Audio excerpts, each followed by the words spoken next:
What is up, guys? It is Quinn here, and in this video I'm going to be jumping into my Week 11 running back start sits, breaking down every single matchup, going through every single fantasy relevant running back, and then listing them as either a start, sit, or a fringe option. If you guys enjoy the content, do me a huge favor, hit that like button and subscribe to the channel. And if you guys have any fantasy questions, drop them down below. Could be start, sit, trade advice, waiver wire. I will get back to every single person. And then before I do jump into the Thursday night matchup, I actually want to talk about a pick'em on Underdog that I really like for that Thursday night game. If you guys sign up for Underdog using code Quinn or the link in the description, they will double your first deposit up to $100.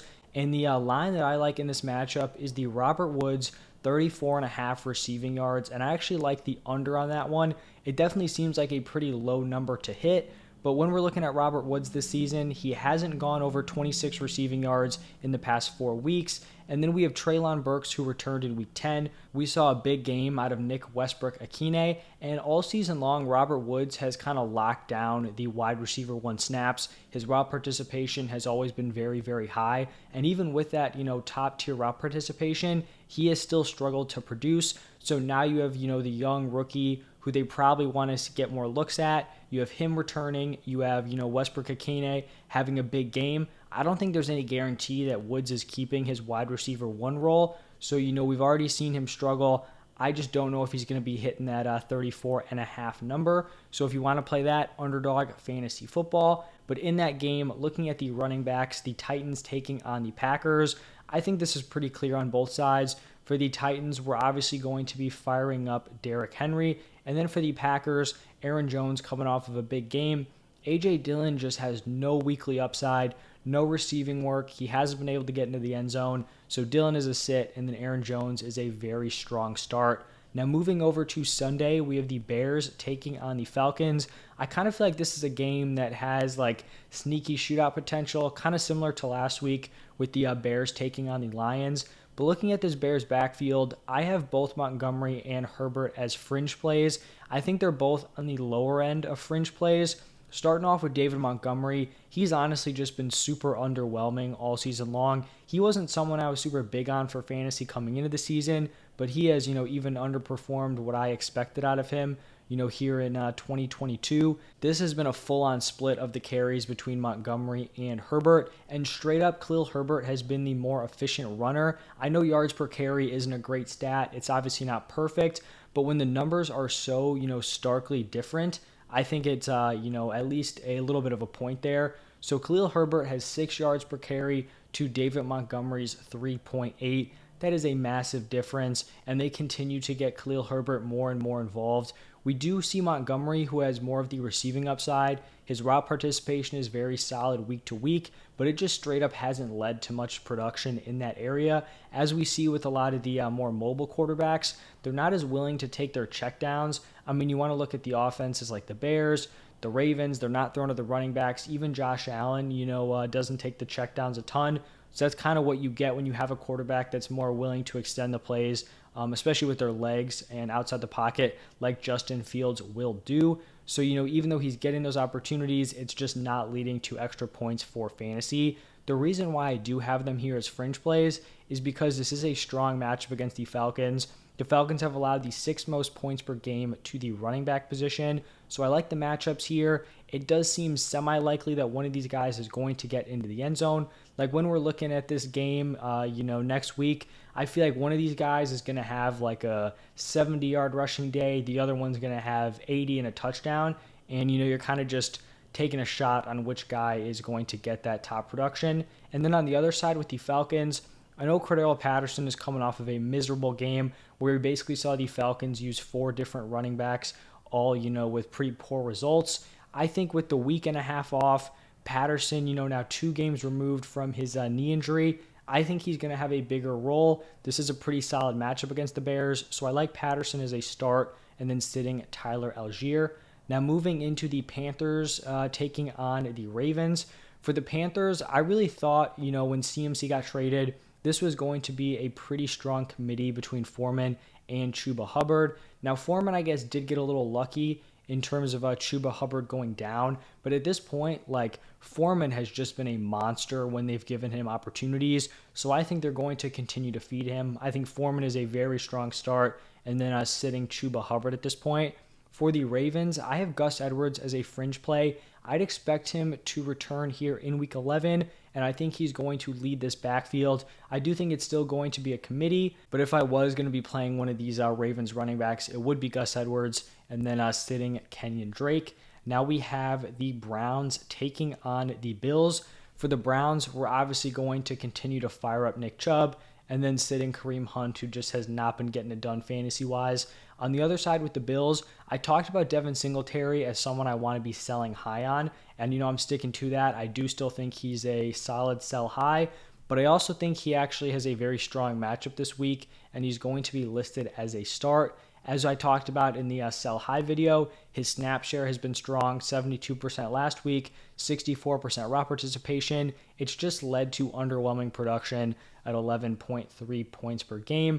There's always the risk he's going to potentially lose out on, opportunities to some of the backups.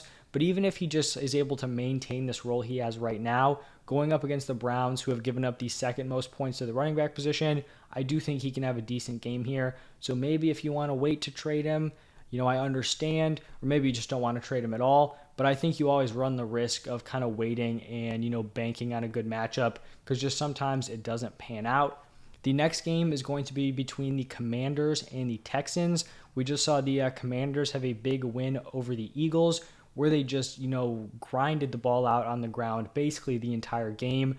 So looking at the Commanders backfield here, I have Gibson listed as a start, and then Brian Robinson as a fringe play. Typically, I wouldn't want to be starting two running backs from a less than efficient run game on an offense that's typically not great, but they have a great matchup here against the Texans, who have been basically a run funnel all season long. I think Gibson is definitely the better play here because he has the receiving upside, but I do think Brian Robinson will get a decent amount of volume on the ground. So I have Gibson as a start, and then B-Rob as a fringe play this week. And then for the Texans, continue to fire up Dameon Pierce as a very strong weekly play. Then we have the Eagles taking on the Colts. Miles Sanders coming off of a down game. Miles Sanders is definitely someone who's going to get hurt by a deficit. If the Eagles go down early, it's definitely not going to benefit Miles Sanders. So we saw that, against the Commanders, where they were down basically the entire game. But I do still think he's a strong start here. I expect the Eagles to bounce back here against the Colts. On the other side for the Colts, it looks like Jonathan Taylor is just back. He had his workhorse role. He looked great out there. If you guys held on to him, there was definitely some risk with the injury, but you reap the rewards here because he looks like a locked and loaded running back one rest of season as long as he can stay healthy. In the next matchup, we have the Jets taking on the Patriots, a divisional matchup here. Now for the Jets, I actually have both Michael Carter and James Robinson listed as sits.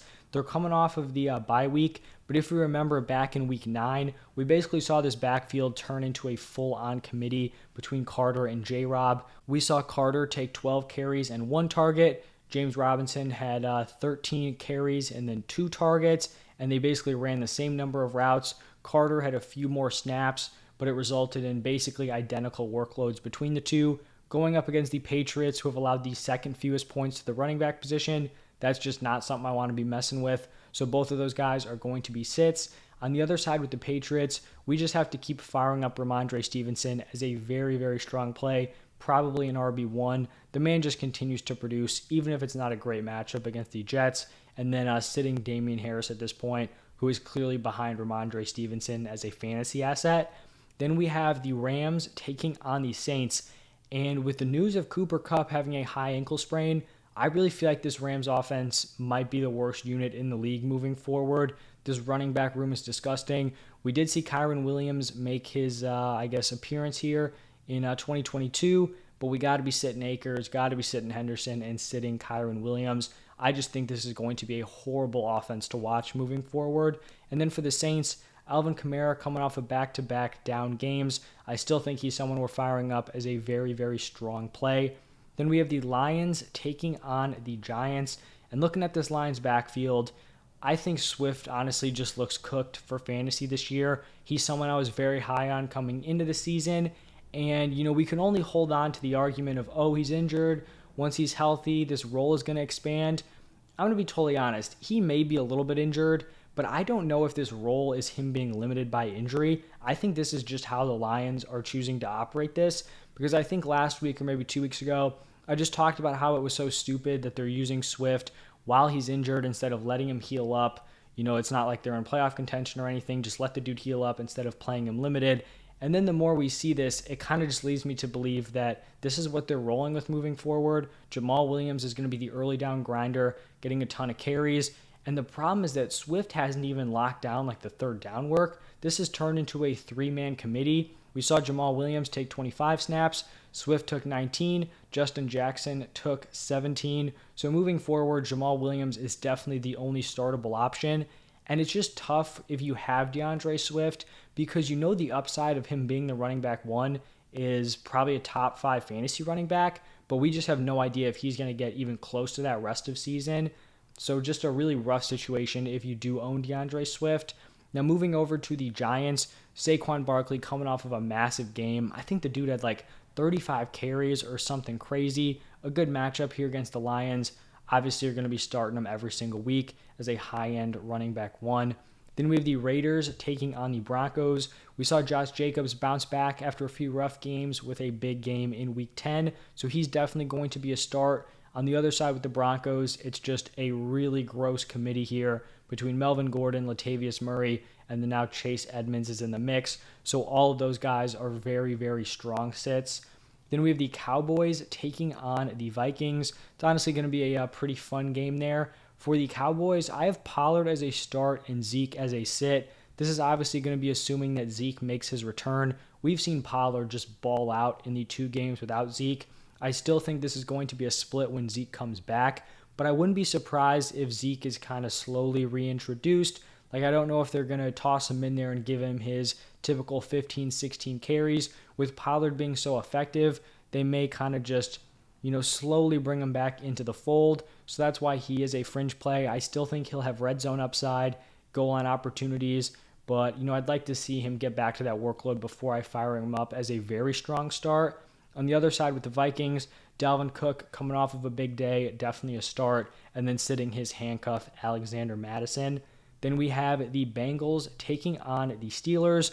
For the Bengals, nothing crazy here. Obviously, we're starting Joe Mixon with the Bengals coming off the bye. And then for the Steelers, this is a gross situation here. Basically, we're looking at a 60-40 split between Najee and Jaylen Warren. Najee Harris had a 60% snap share. Jaylen Warren was sitting at 42%. We saw Najee Harris dominate the early downs, and then he took the 2-minute drill snaps. On the other side, Jaylen Warren is dominating the third downs. The rough part here for Najee Harris is that these 2 running backs actually split the goal line snaps. That's not good for Najee, but he just kind of continues to put up fringe top 24 running back production. It's like every week he's sitting between 8 points and 12 points, so he's never doing anything that you're super excited about, but he's also never really tanking in your lineup. So I think you can continue to start him as a fringe play, but definitely someone you're not excited about, and then sitting Jaylen Warren. Then on Sunday Night Football, a fun game here between the Chiefs and the Chargers. Now for the Chiefs, I have Isaiah Pacheco listed as a fringe play, and then I have Jerick McKinnon and Clyde Edwards-Helaire as a sit.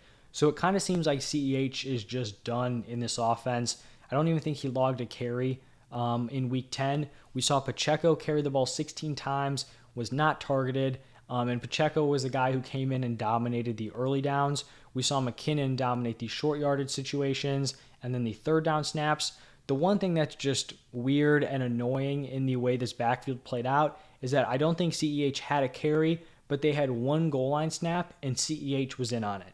So that definitely kind of limits any upside that we can see out of Pacheco and McKinnon if, they're going to lead them down the field and they're just going to throw in CEH there on the goal line. The only reason I have Pacheco as a fringe play is that this is a great matchup.